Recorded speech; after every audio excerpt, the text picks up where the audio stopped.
Giampiero Bertolini from Biondi-Santi, who is joining us from Montalcino as we speak. Giampiero, how are you doing? I'm doing well. Thank you, Eric, for inviting me to this fantastic event. Thank you very much. No, I'm really happy to have you here, especially, I mean, Biondi-Santi is obviously one of the most important, if not the most important estates in all of Montalcino, and we're certainly going to be getting into a lot of the history and things such as that. But to welcome you here today is actually very exciting for me, because, I mean, I don't know if most of our readers realize this, but Biondi-Santi at this time is no longer owned by the family.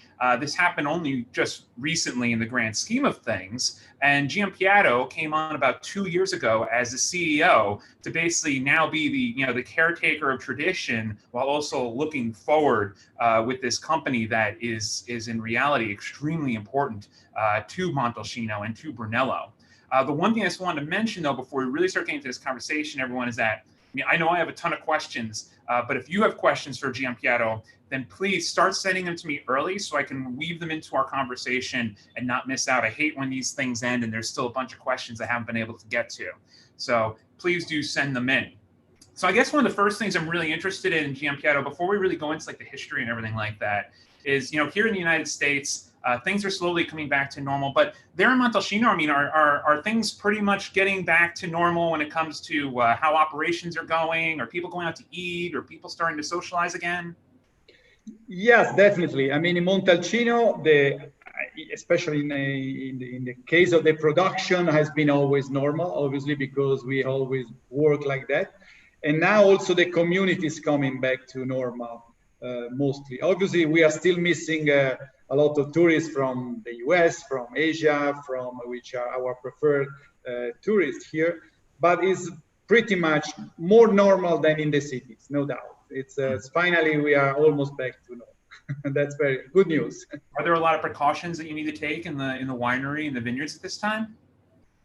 Not really, not really. I mean, the winery we have been working during the lockdown normally in production. We have a couple of people in the offices for 2 months and a half, and now we are almost back to normal also here. So that's very good news. And finally, the people really needed to go back into the office and to start working again. Yeah. Well, absolutely. I mean, I heard some wineries are starting to even invite people back for tastings and such. Is that something that someone can actually try to accomplish at Biondi-Santi? Or are you welcoming people in? Yeah, I mean, usually we are not open to the public, but we obviously have visit for our key customers, key traders. And yes, we opened again 3 weeks ago. We have to follow all the rules for the COVID regulation, which are quite strict. But yes, we do some visit. Tomorrow we have a nice group of people from the Sommelier Association in Italy coming here tasting our new releases. So yes, that's a very good moment for us, finally. Absolutely. And you guys are located pretty close to the town of Montalcino, correct? Just south and a little bit to the east of Montalcino? Well, actually, we are. You see here in the center of this diapo picture that the estate is located not really in the south, is northeast of the town of Montalcino. Ah, my mistake. Very sorry. Yeah, and it's a extremely nice position because the altitude it's close to 450 meters above the sea level. The estate, which means obviously very much for the wine and for the quality of the wines. And that was the location that a couple of centuries ago the family decided to start their winemaking activities. They decided to locate in this amazing villa on top of the hill, also the cellar, and they start working there as winemakers. So it's an historical place. The villa is really from the 1600s. It's one of the most the oldest villas in the area. And it's an amazing location. Yeah. Absolutely beautiful. And so I'm very interested, and I'm sure most of our viewers are interested in this as well, is just a little bit about your background, because I mean, you certainly have quite a background in the wine business, especially in the Tuscan wine business, and before coming to Biondi-Santi. So I'm wondering, can you give us just a little bit of your background history and how you came to Biondi-Santi? Yes, sure. I've been working in the wine business since 2002, when by chance I entered the wine business from another business. And I entered one of the major Toscan group, which is the Frescobaldi group. So I grew up there from the position of marketing director to the global and sales director for the group till 2018, when the French new ownership for Biondi-Santi asked me to come and become the CEO of this project. And Eric, it was very difficult to say no to this project, because as you can imagine, for a people who grew up in Tuscany most of his life, has been working in Tuscany professionally, the wine business, having the possibility to run this project, which is an iconic project for the Italian wine business, has been like a dream for me. You know, I still remember on November 2018 when I first time came to the estate, and I entered the long road with the cypresses to enter the estate of Biondi-Santi. I really felt a huge responsibility, because you know, everything you do here is about something iconic. So you really need to be very careful on everything you run and you decide. But the team here is very passionate. They have been working with the family for many years. And so I was in a good position to be helped by them in doing things. So it's an amazing story, this. I mean, it's an amazing story. It's an amazing opportunity, and you know, it's certainly exciting. You know, that's for sure. Yeah, All absolutely. right. So I'm assuming were you a wine lover before coming to Frescobaldi? Was it a passion of yours? I always been a wine lover. When I still remember in my previous job when I was working in Rome, I took many courses to learn how to taste the wines. And also my family, my father used to work in hospitality business, and they used to have some restaurant and hotel in Florence.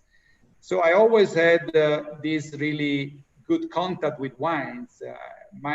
The first bottle I ever seen of Biondi-Santi was when I was 12 in the cellar of my father. That was the most important bottle. That we only had one bottle Oh from my the God. 60s. I don't remember the vintage. So I still remember this black bottle, which was kept very well by my father, untouchable. So I always been in this sector, let's say, but professionally was something which came out of the blue, basically, in 2002. And I'm very happy to be here. That's actually a really amazing story about the bottle in your father's cellar, and now Yeah, you being in yeah, the position you're in today. That's actually quite yeah. interesting. But even more, we had some very good. I mean, you know, the life sometimes comes back to the origin. I have my family had some very good friend in Montalcino at that time. It was one of the most prominent family here in Montalcino. And when I was young, every year we were coming to Montalcino for the famous Sagra that they do every year here in Montalcino. So there was a special link with this town, and now I'm back here with a different story, you know. So it's life is strange, you know. Yeah, and it's certainly a beautiful place to be as well. Absolutely. Well, I think one of the most important things that we should cover, because of the fact of how important the history is of Biondi-Santi, is for anyone here that doesn't already know, if you can Yeah. give us some details on the history of Biondi-Santi, and just kind of tell us why Biondi-Santi is so important to Montalcino, and you know, I'll be happy to chime in with some of my questions and things as well. Yeah. But just to kind of give people a little bit of the history and some of the most important figures in the timeline would be fantastic. Sure, sure. Well, in a very strict word, they invented the Brunello, so that's why they are so important for Montalcino. Today there is the seventh generation, which is Tancredi, the youngest gentleman on the right side. And but the story started with Clemente Santi. At that time, the family was Santi. It was not still Biondi-Santi. And Clemente was in the mid 1800s, was the person that invented the name Brunello. You know, the name Brunello comes from the color of the wine. I mean, the red wine It's in Italy we say also is Bruno. Bruno is the definition of this color. And then the Clemente decided to create this name for a wine produced in this area. That was in 1865. And sometimes I like to make a comparison between that date, 1865, and the famous classification of Bordeaux, 1855, because there are not many people that can realize that in Italy, there is a producer of wine, of quality wine, that was already producing at that time. Right. So I believe this is something that it's quite unique for Biondi-Santi, for Italy, and Biondi-Santi, it's there. And the people don't realize that. So Clemente invented the name Brunello, while his grandson Ferruccio was basically the son of the daughter of Clemente Santi and Caterina Santi. Caterina married with Jacopo Biondi, and since that moment, the son Ferruccio brought the name Biondi-Santi. So the brand Biondi-Santi officially started in that period, which is more or less at the end of 1800. And Ferruccio was a key person in the development of the Brunello di Montalcino, because he was the guy that produced the first bottle of Brunello in 1888, which we still have 2 bottles actually, Eric, in our cellar from 1888. We don't sell, obviously, we don't taste, but we have it. We have them. And it was the one that, for example, on the agronomic side, understood that the Sangiovese Grosso was very important and more resistant than the Moscato, that in that time was the grape grown here mostly, right, for the famous Moscadello di Montalcino. I mean, which most people don't even realize that that time it was a white variety, not a red variety that Montalcino was known for. No, I mean, was much more known for the Moscadello at that time. Mm-hmm. So that the Ferruccio created the first Brunello. He bottled the first Brunello in 1888. And that was really something absolutely astonishing, because at that time in Italy, there was the philosophy, the quality was not really something important yet. I mean, there was the famous fiasco, you remember the fiasco, which was the way for the day, the wine for the day, so it was not something qualitative. And the Biondi-Santi already bottled the Brunello in the bottle that we still have today. I mean, the regular borderless bottle, which means quality wine at the end. So they were very, very much in that direction already. And funny enough, the Ferruccio vision was also very much on the market at that time already, because he opened a store in the town of Montalcino, which is called Fiaschetteria, again, from Fiasco. And that was the first store where the Biondi-Santi were selling the wine. So can you imagine 200 years ago, almost 150 years ago, one person that was producing in this bottle and having already a store to sell his wine. It was something really, really far ahead all the others. So these are very important anecdotes that make the story of this important family. And then we come to Tancredi. Tancredi is the son of Ferruccio, and Tancredi has been probably one of the most respected winemaker in Italy. He was not only doing the winemaking at Biondi-Santi, but he was only consulting many other producers here in Italy. He was the first that, for example, made the famous topping up for our wines. You know that Biondi-Santi has this procedure to top up the wines which have lost some liquid in the bottle. And he was the first to do so in 1929 for the first 2 vintages of the Riserva, the 1888, 1891. And another important point for Tancredi was that thanks to him and the son, Franco Biondi-Santi, during the Second World War, Tancredi decided to wall up all the Riserva when the German soldiers were invading Montalcino. So thanks to Tancredi and his son and a worker that was a grape at the time, they really protected all the Riservas from the German. And so it was believe me, Tancredi, it was Franco, and then a worker in the winery that basically walled up this entire collection of wines. Yeah, they had to do in one night because the soldiers were coming. And then the soldier came at Greppo and they stay at Greppo for many months. So, and thanks to them, they protected all the Riserva. And today we still have all our 39 Riserva produced still down here, thanks to that action done by Tancredi. But Tancredi was also the one that, and this is very important for Montalcino, and that's why the family is so linked with Montalcino, that was called by the Italian government to write the rules for the appellation in Montalcino. Right. And today we are all following still the rule dictated by Tancredi. So you see the family has always been there doing a lot of things for the wine, but also for the community. Because Tancredi, for example, funded also the famous Cantina Cooperativa of Montalcino, where the growers were bringing the grapes to make the process of winemaking, which means that basically the Tancredi was sharing the knowledge of making good wines with everyone in the community. That's a very nice thing because the family has always been very open to the community. And another anecdote for Tancredi is that, for example, in 1969, our Italian president, Mr. Saragat, in that time was Tancredi on board, offered a bottle of Biondi-Santi to the Queen Elizabeth in an official dinner in Rome. That tells you how much important was in that time the Brunello di Montalcino for Biondi-Santi for Italy. So it was really considered something very important to offer to the Queen Elizabeth. So they already built their iconic history in that time.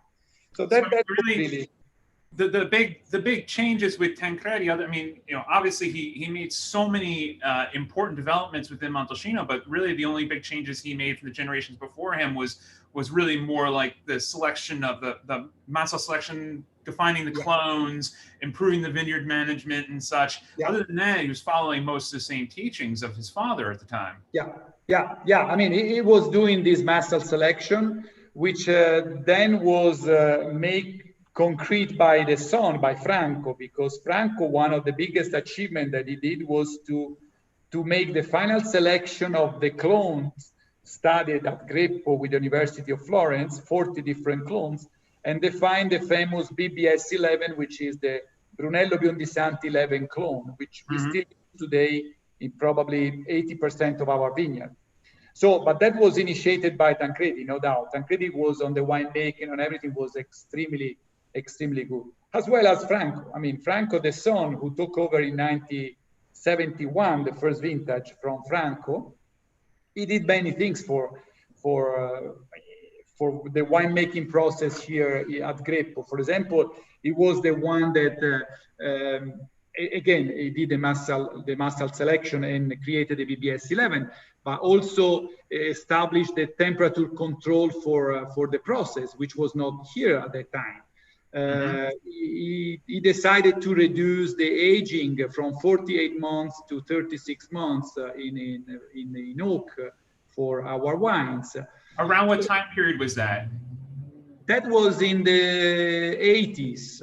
I believe the first vintage with the new aging was, if I'm not wrong, 83, I believe, something like that.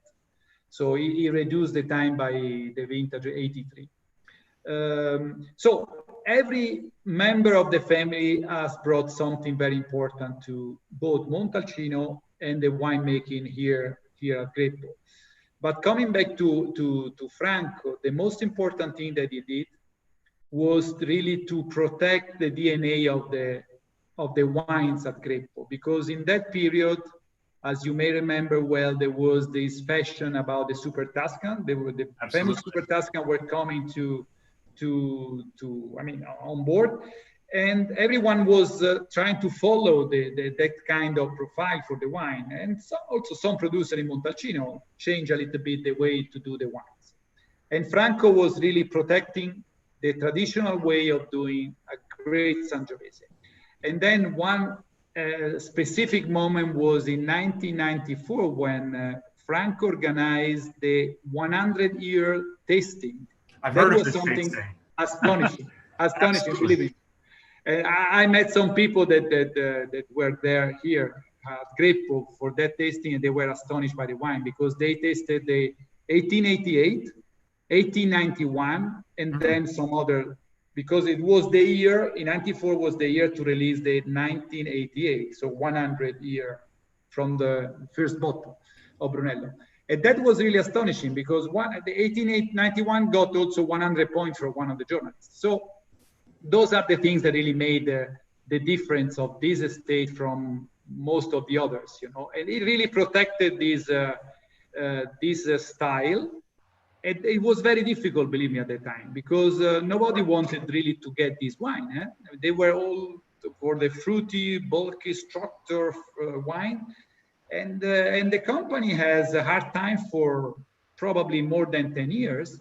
But the guy was so determined that they wanted to keep it. And today we are back to something which is different, because I mean the elegance, the finesse is more now trendy than probably something. So the people. Well, I mean, what it comes down to is that you had this whole sort of derailment of what people expected from Montalcino, and there was this time where these wines were not the wines that people were necessarily looking for, unless they were, you know, the insiders, the people who had a real passion. But today, I mean, we come back to a point where the wines of Biondi-Santi are exactly what people are craving. Yeah, exactly. That was not good for the whole community here, for the whole denomination, because the appellation, because in certain moment there were really two different kind of wine profiles. So the consumer got a little bit confused about Brunello. Now we are back, I believe, on the right track, much more than before. This is very good for Montalcino, for the community of Montalcino, for the appellation. So at what point in history did it become a program to actually start saving vintages? You know, I mean, to put away a good amount of stock of each vintage in the cellar. When? Sorry, I didn't get that. Right. And when did the family really start to collect vintages in the cellar in any kind of volume? Well, Tancredi was the one that was allocating already a very high percentage of the Riserva. We only allocate the Riserva.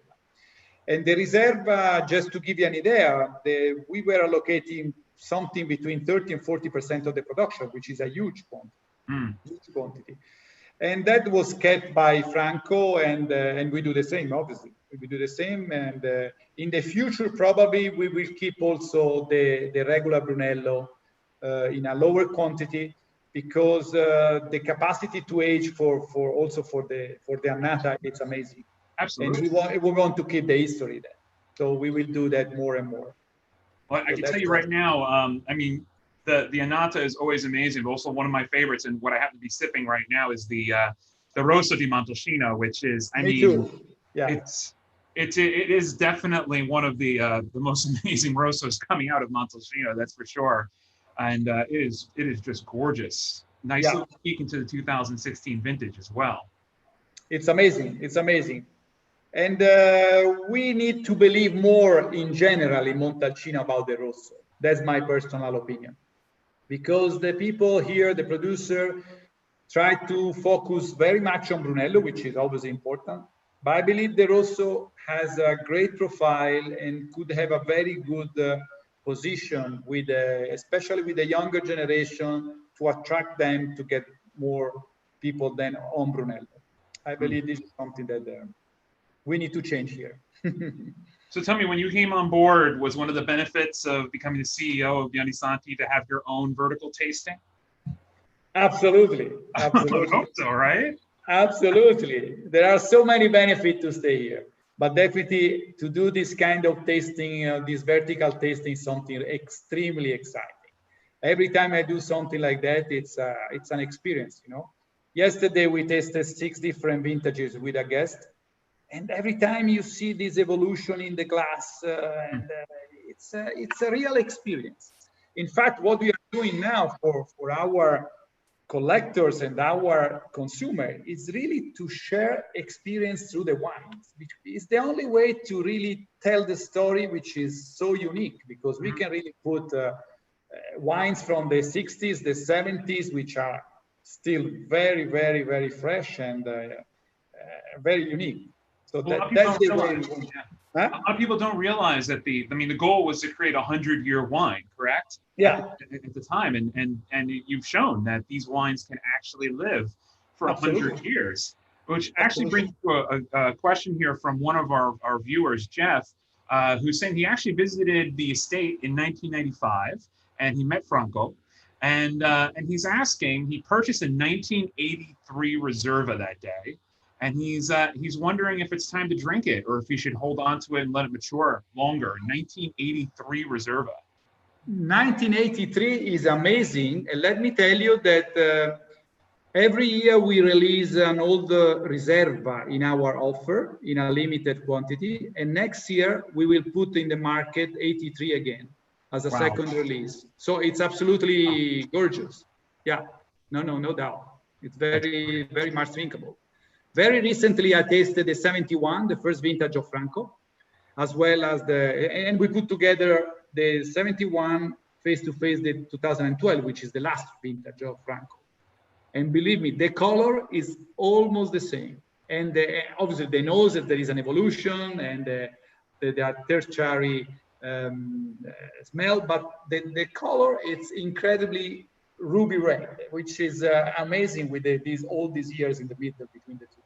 No, absolutely. I mean, especially coming directly from the winery cellar like that. Yeah. I mean, that is an opportunity few people get to ever experience. And I'm so happy whenever I'm able to experience a wine like that. But there's a financial expense that a company has to take to be able to keep a quantity of wine like that.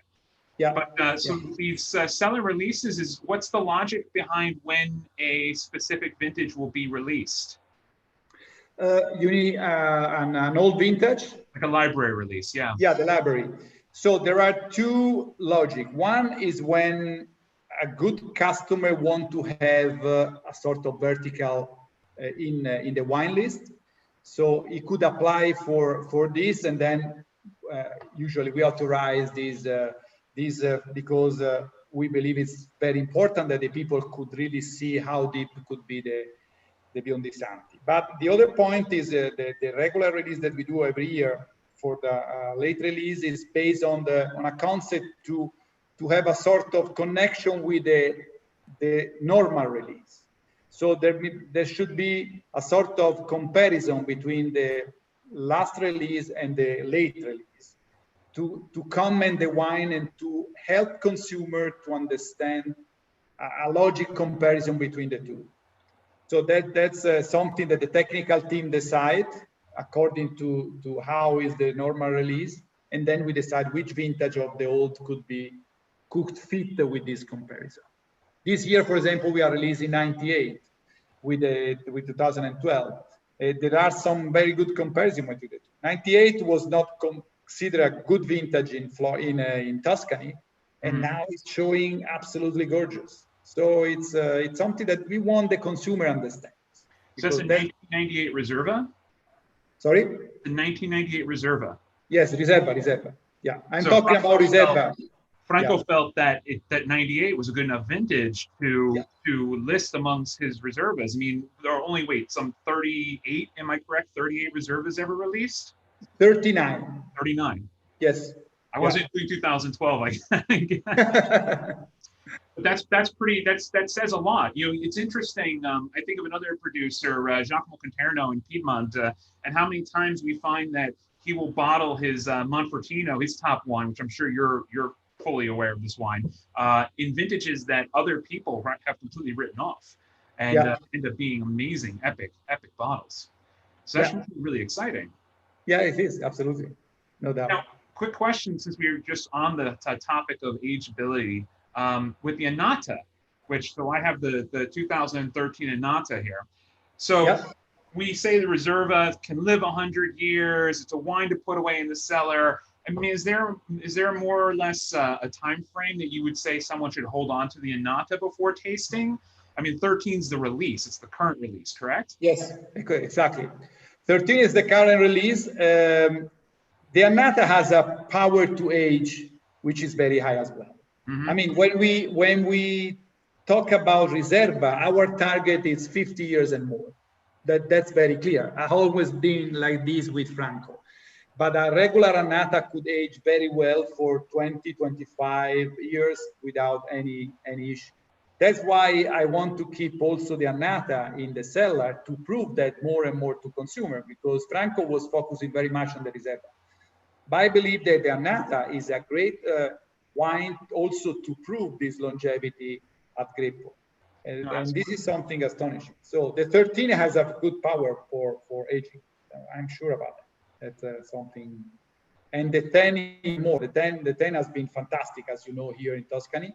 And 2010, it's a huge power to age.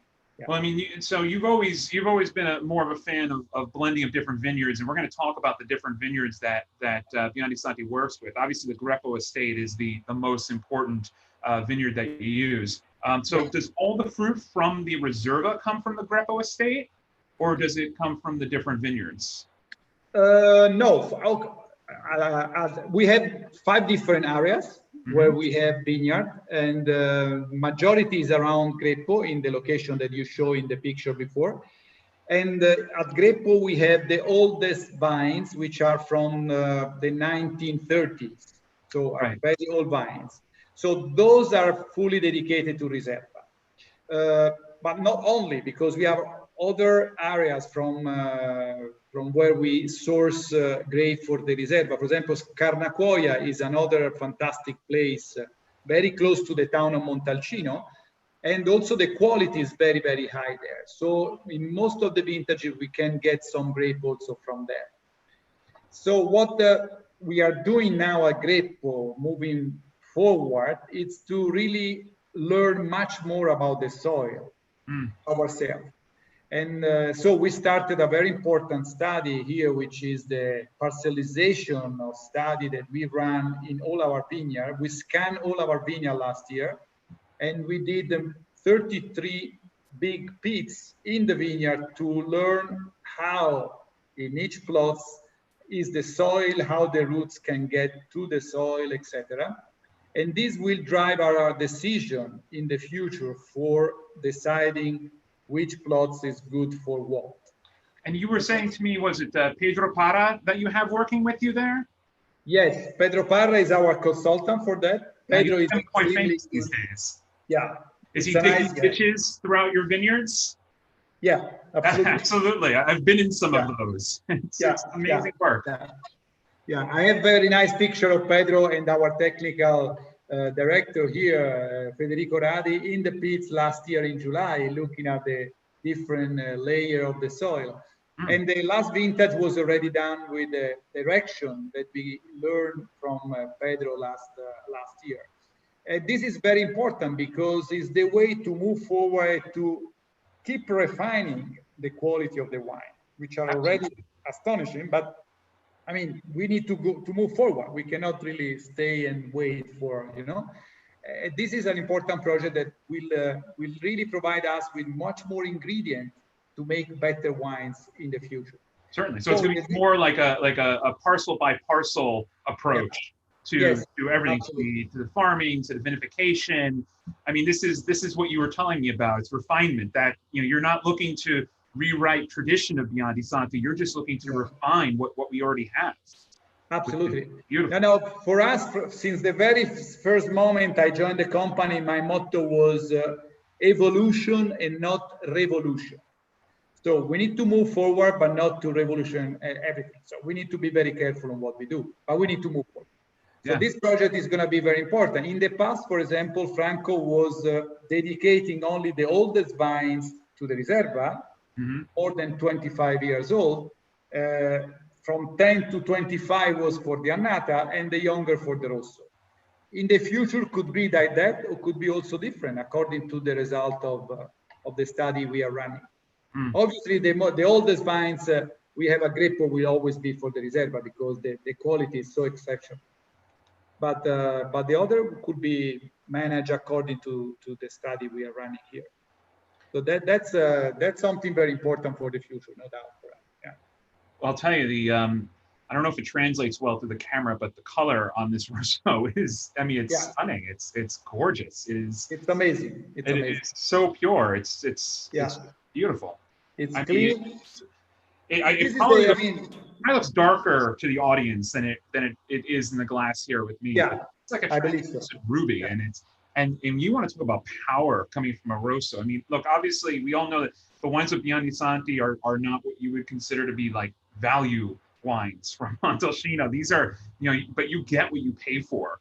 And that's a perfect example with the Rosso. I mean, this is I remember the last Rosso that I had in my old job, and it was a lineup, and just like that was the bottle I took home from that tasting. Let's just say that. Amazing stuff. So on the question of terroir and the different vineyards, I actually have someone here, Maria Rosa, sorry, Yeah. who's asking what your opinions are of the new cru classifications that are taking place around Montalcino, all of these different cru bottlings that we're seeing from different producers. I mean, how do you feel about that? Do you think it's something that Biondi-Santi might ever consider? Well, I feel that the trend it's a very good trend, because that means that all the producers are studying more and more the soil and what they have, which to me is the basic to get the quality. Because we don't have to work in the cellar, we have to work in the vineyard and to get really good fruit for the good wines. So overall, I think I'm very positive to this trend. As you may know, there have been a lot of discussion in Montalcino to make a sort of zonation to divide the appellation in different areas, but it's going to be very difficult to come to that end. So I'm positive, and we are not considering to make a cru wine for the moment, because we believe that our wine already satisfies what has been the DNA of Biondi-Santi for many years. In the future, who knows? I cannot deny that now, but for the moment, we need to work even better than what has been done in the past for these wines. And then we see. Once we have the knowledge of all the parcel, we may consider something there. Mm-hmm. But the trend is positive, because it's something that, I mean, Burgundy really done this since many years, and they are on the top of those hills, I would say. So the fact that the people here start thinking more and more about the soil, to me, it's extremely important, because the wine comes from that. It's not from the cellar. It's basically from the soil. Well, I mean, I can say, I mean, you were saying you have a marketing background when it came with Frescobaldi and everything. I can't tell you how many producers use their location to the Greppo estate, or the fact that they're using a vineyard that was once used by Biondi-Santi as their selling point. I mean, it's almost as if for you, I mean, you, to a certain degree, you have your cru, you've created it. It is Greppo. I mean, and the other vineyards are used to balance it out, correct? Yeah, yeah. How about the Rosso? I mean, where is that fruit coming from? Is that all Brunello designated vines that are basically decided to become Rosso? Well, mainly the Rosso comes from some vineyards which are in the lower part of the property, in the north part of Montalcino, which is called Pievecchia. Those vineyards are an altitude of 250 meters, and mainly the soil is clay, more than schist or galestro, as commonly named the soil here. And these provide a higher characteristic of fruit, more than the structure and the complexity of the galestro in the grape area. So mainly comes from that. But again, we are learning also from other areas. So it's not say that 100% will be that for the future. Right. And then the process is basically the same for the wine. So once we have in the cellar, the Rosso is fermented in a stainless steel tank, while the other are in oak. But at the end, the process, it doesn't change much. And we didn't change anything about the process. What we did when we took over, we only replaced some old cask which were not able anymore to deliver the quality we want to have. But the process has been kept as it was before. No changes at all. Well, I'm not sure actually. This next picture I want to put up, I'm not sure which vineyard this is. You could probably tell us, but it was such a beautiful picture. I just wanted to put it up while we were talking about vineyards. Yeah. Absolutely gorgeous. I mean, Can, can you This is the Scarnacuoia vineyard, the one I was mentioning before. Mm-hmm. On the right side of this picture, on top of the hill, there is the town of Montalcino. So this is facing southeast, basically. And here, for example, with Pedro Parra, we did a couple of big pits in the two parts of the soil of the vineyard, and with 100-meter distance, there was completely two different soil. So that tells a lot on how the study is important for us. But this is an amazing vineyard. It's an amazing picture too, because it also really does show just how diverse the landscape is of Yes. Montalcino. You know, I don't think a lot of people really fully understand just, you know, the amount of, like, this shot alone. I can imagine traversing this vineyard is not necessarily very easy on foot. It's probably a bit of a work, right?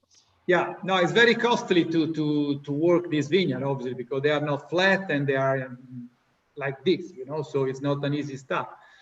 But at the end, it's an amazing place because, as you know, Montalcino is just a hill and it's surrounded by vineyard everywhere. So depending where you are, you get very different spot and beautiful landscape everywhere. There are magic properties in Montalcino. And it's quite unique because it's placed between the sea and the Apennine chain. Mm-hmm. So it gets the breeze from the sea and is protected by the mountain. So it's a really special place for the grape. I mean, because it's not so hot. It provides elegance to the Sangiovese. In Maremma, for example, it's much hotter. Here, the altitude and the exposure makes really a great mix for the quality of the wines. That's why it's so qualitative, the Brunello as a whole. So you were telling me also that the when the family initially sold the property, that they stayed on for 2 years to just basically make sure that, you know, the transition was easy, that the traditions were going to be upheld.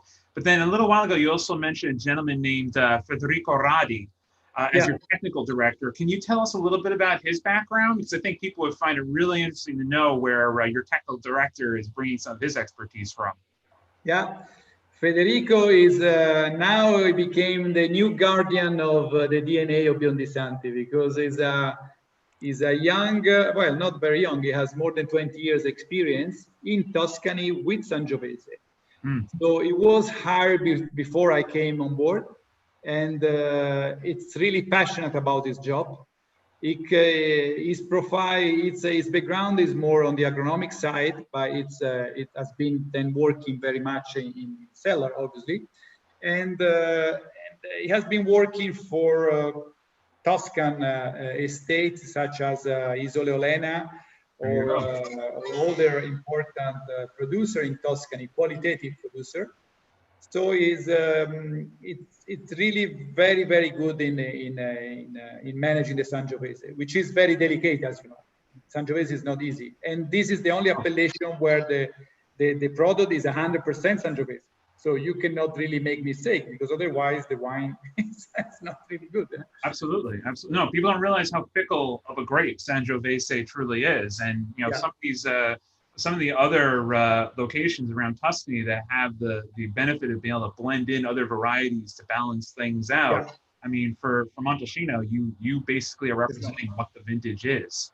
And I think the fact you mentioned Isole Olena, that's a perfect property to be coming from. If you want to bring some experience with 100% Sangiovese, they make one of my favorite 100% Sangiovese wines coming out of Chianti. Absolutely. It's an amazing property. It's an amazing property with amazing wines, with a lot of experience. Yeah, that was a good fit for us, for Federico.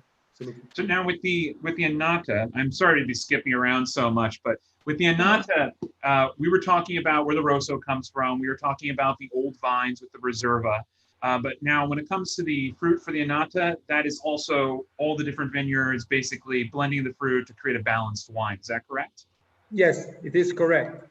I mean, at the end, the selection of the quantity for the Reserva and the Anata is done through many tasting that we do months after months. So they start, I mean, we have a quite good idea of the Reserva at the beginning, Thank So you. everybody sees the Anata. When we refer to the Anata, everyone, we're talking about the Brunello di Montalcino of Biondi-Santi versus Yeah. Reserva. Just Yeah. want to make sure it was clear. Thank you. Thank you. So actually now we put, since last year on the Riserva, we put on the label, as you can see here, the name Riserva, which was not here before. It was only on the lunette here. That was a big problem because the people just substitute this, and the value of the of the wine became immediately very high. You know, they were getting the Riserva from modern, they put on the Anata, so that was really damaging the image. So we decided to put Riserva also here, which I believe is 2012 you have there, which is is special this is the bottling, last vintage. Correct? Sorry? It's very special bottling as well. It is a very special because, as you may know, this is the last vintage of Franco Biondi-Santi. And so last year with the team here, we spoke a lot, and the family was still here working with us. And we decided to dedicate this bottle to Franco. And then that's why we have this strip here, which says Dedicato to Franco Biondi-Santi, which I believe was due to this great man, not only for Biondi-Santi, but for Montalcino, for Italy, the Italian winemaking. The Dr. Franco, the people here, they call it Dr. Franco still. And you also, this has been released a year later than average for your Reservas, correct? Yes, yes, because when I joined the company, the first tasting was about this Riserva, and the technical team was not really convinced about the balance of the wine at that time. So it was due to be released last year, and then we decided to keep it for 1 year more. And that's the philosophy of Franco. I mean, it was very much in line with the time dictated by nature. That was his motto. And we did the same with this vintage here. And now it's very well balanced. It's really something that we inherited by Franco as a good example of what he wants to have his Riserva in the future. So we feel responsible for this for the future. Yeah, I have a great question here actually from Sid, because this is something I'm always interested in as well. So he's saying that he had spent some time with Franco at Greppo in the 80s, and he was amazed at several of the old bottles that he'd opened for him. He basically, well, he specifically is asking what he believes. He's saying that Franco believed that the aging capacity of the 1975 Reserva was tremendous, the 1975. And he's asking how it is today. But then he's also asking, because Franco had opened these bottles the day before, is if you believe it makes sense to open a bottle of Biondi-Santi the day before. So 2 questions. Do we open them a day prior? And how's that 1975 doing? Yeah, Franco was always suggesting to open at least 8 hours before or even the day before such an old bottle. Not all the bottles. When it's very old, that was his suggestion. We believe that this wine, when it's old, very old, needs time in the glass. I mean, so probably 1 day before, it's even too much. But if you have to taste this wine, let's say in the evening for a dinner, you better open at lunch, and you get some air for that. But another point is that if you want to do a real experience, and this is what we often do at Greppo, you have time for doing so, you should open and drink immediately and then keep drinking for some hours. This is the best experience you can make with Biondi-Santi. Obviously, you need time. So it's not absolutely something for the restaurant, but it's a real experience because every 10 minutes you see an evolution in the bottle. And 75, it's a great vintage, as well as 71 and 73. We tasted that 3 or 4 months ago. It was a very good shape. And there is a story here because it looks like the Biondi-Santi family was believing very much in every vintage that finished with 5. So 75, 85, 2015 now. So that was something, I don't know whether it's true or not, but that was the belief of Franco. And but 75 is good. It's really good. I actually, just to tone in with the decanting thing, me personally with Brunello, I like to open an old bottle of Brunello. Like you said, I always like to give an old bottle of Brunello at least an hour. I never decant them. I like to just pour very gently. I don't like decanting Brunello. I like exactly what you're saying. I like that evolution that is created by that bottle slowly working its way down to the bottom, which is why it's always good to drink old Brunello with friends and have multiple bottles of old Brunello so you can watch them slowly work their way down while at the table. Yeah, but don't decant. You should never decant the wines, never, because decanting the wine is give a stress to the old vintage, which is really bad. So that's really something you should take care.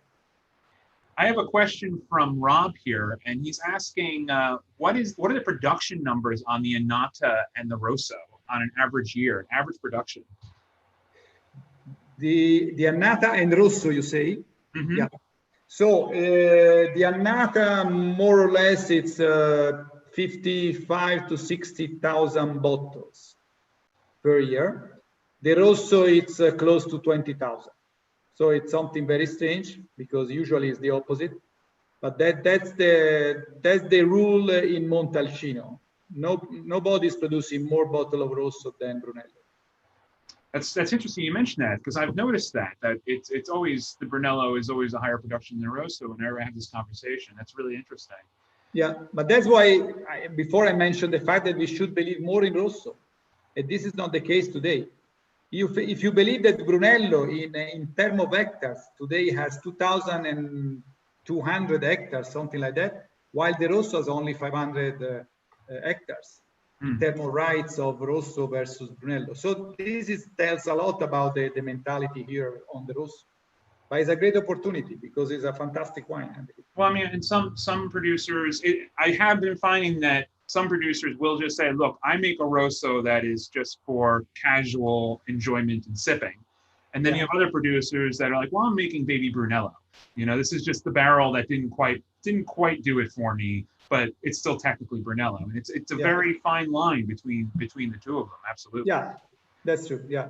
Yeah. Because I've noticed a new trend. I've been talking to some producers that they're starting to experiment with making Moscadello again. Is that something that Biondi-Santi might think about doing one day in the future? No, that's funny enough, because yesterday I was in the other villa of the family here in Montalcino. They still have one vineyard of Moscato for the Moscadello. And they asked Federico Radi to keep this vineyard alive and to treat the vineyard, etc. And Federico immediately said, okay, we start producing Moscadello again. I said, Federico, let's work well on our wine. No, at the moment we don't produce Moscadello. No, well, I'm sure that people are happy to hear that you want your technical director focusing on the future of Biondi-Santi. Yeah, no, it's very passionate about that. He would like to do it, but no, for the moment, no, it's not planned. I'm just going to shoot up a picture here of the cellars. So you were talking about the different aging for the Rosso between the Brunello and the Reserva. Is it really just the time it's in bottle that differs from the aging process, not necessarily in barrel, correct? Yeah, it's the same in barrel, the same in the oak, big oak like this, as you see here, but I changed the refining in bottle. So the Reserva is 1 year more in bottle. That's the only difference we have in the aging process. Yeah. And then I'm wondering, okay, so I mean, this is like the big question in everybody's minds right now. At first when I was thinking about our conversation, I was going to think, oh, we look back a little bit with vintages, but you've already talked about 10 and we've talked about 13. We've obviously Franco believed very deeply in 2012. 14, actually the 14 Rosso, that's what the Rosso was, I believe. It was the 14 Rosso that I had taken home from that tasting that night. And that was pretty amazing. 15, you're saying family believes great vintage. But let's look forward a little bit. Everybody's talking about 2016 right now. Do you believe the hype is warranted? Well, I would say that the 15 and 16 are two vintages that a good collector should keep in the cellar, no doubt. If you're asking me whether it's better 16 than 15, it depends. In our case, probably it's better 15 because it's a little bit warmer. And in the warmer vintage, Biondi-Santi, given the position and the exposure, has a much higher profile of freshness. Interesting. Very interesting. Yeah, very much. And but 16 it's confirmed to be a very good quality. It's a little bit fresher than in terms of climate than the 15. So we could expect probably a little bit more elegance, less structure. So overall, I believe is a very good vintage. Then I don't know whether it's better or worse than 15. There are two very good vintages. Mm. After that, it was more difficult with 17, 18 were much more difficult vintages. But these two, for sure, we have the wine here we taste very often, this wine, and the quality is evolving extremely well. Yeah. And your goal is to make Brunello every year at this point, no longer to skip any years. Is that correct? Yeah, that's our goal, no doubt. And our goal would be also to make Riserva ideally every year. But it depends very much on how the climate could affect that, because there are climate changes that are happening. And so hopefully we cross our finger. We hope that we don't get another 2014, because that was very painful for the estate. But who knows? Nature is natural. We cannot really control that. Yeah. The Rosso is amazing, though. The 14. Yeah, that's very true. You were mentioning that you do better with your vineyards in the warmer vintages. Would that say that in 17, with how hot it was, that are you feeling good about your 17s? 17 was very hot and very difficult to manage. So we have to select a lot. And the production for us was obviously for everybody was much lower. And finally, from the higher in terms of altitude areas, we got a good profile, but it's not one of the best vintage, no doubt. So that's in this position, when you compare side by side with other areas here, we always get a fresher profile, which is what we look for. I mean, the stamp of Biondi-Santi is really the freshness, the acidity, which give this freshness and longevity. So this is really what we want to preserve as much as we can. And then obviously the vintage, the harvest has this influence on that. And we have to manage that. Well, I have a question here from Alessandro Lunardi, who I think I can answer this question after our conversation, but I'm going to propose it to you. He's asking, since Biondi-Santi has been synonymous with tradition for over a century, he's saying with new ownerships and the changing consumer, which I actually think is changing more in your direction in the grand scheme of things, though. He's saying, is there any consideration for any stylistic evolution? And if so, what would that direction be for the brand? No, we don't want to change the style. We want to refine the wines, but the style should stay this way, because every collector and consumer that comes here is expecting that kind of style. So our job with the technical team is really to increase as much as we can the quality, be more precise with the three wines, but the style should be the same. If you taste the three wines today you have there, the Riserva, the Rosso, and the Anata, there is a fil rouge with them. I mean, there is a style which is across the wine. Mm-hmm. Then there is more complexity or more fruit, but the style is that, and we don't have to change that. Mm-hmm. So, and we strongly believe, to be honest, that this is the kind of style that is going to be more and more popular with the kind of consumer for this wine, because this is another wine for everyone. No, I agree. And I'll also say to Alessandro, the story that Giampiero was telling earlier about that bottle in his father's cellar. I mean, look, what it comes down to is, I understand, a lot of people look at consumers right now from the standpoint of people looking for more affordable wines and such. But I mean, that is part of the consumer market. But the reality is that, these are bucket list wines, in my opinion. Yeah. These are wines you don't die without tasting at least once. And if you're gonna sink your money into something to have an experienced wine, just like the Giacomo Conterno Monfortino in Piedmont, the Biondi-Santi Riserva is that wine in Montalcino. That is that experienced wine. Sure. So we're actually running out of time here, and which I'm always running out of time at the very end. I'm like, oh my God, there's more questions I want to ask. But let me just say that first, thank you so much for joining us today. It has been a pleasure to speak with you. It is reassuring to me speaking with you in this detail and the conversations we had leading up to this, that Biondi-Santi really is in the right hands at this time. And I just think that's fantastic. And I think that, you know, consumers around the world will be benefiting from the only changes you guys are making, and that is in the refinement and in and understanding it more. So, I mean, do you have any closing words or anything you'd like to say to everybody, or? Well, I just want to say thank you to have organized this and to give me the opportunity to share this fantastic story. We have a lot of passion here, and believe me, we will do our best to keep bringing the story around the world, because I believe that it's a very nice story from Italy, and the people in the world should know more about it. And this is our commitment, So we are here to really bring a piece of his story in around the world with the wines that we have here. Thank you so much. Thank you. Giampiero, thank you very much, everyone. Thank you. Enjoy your evening. Everyone for watching, thank you for joining us. Thank you. See you next time. And cheers.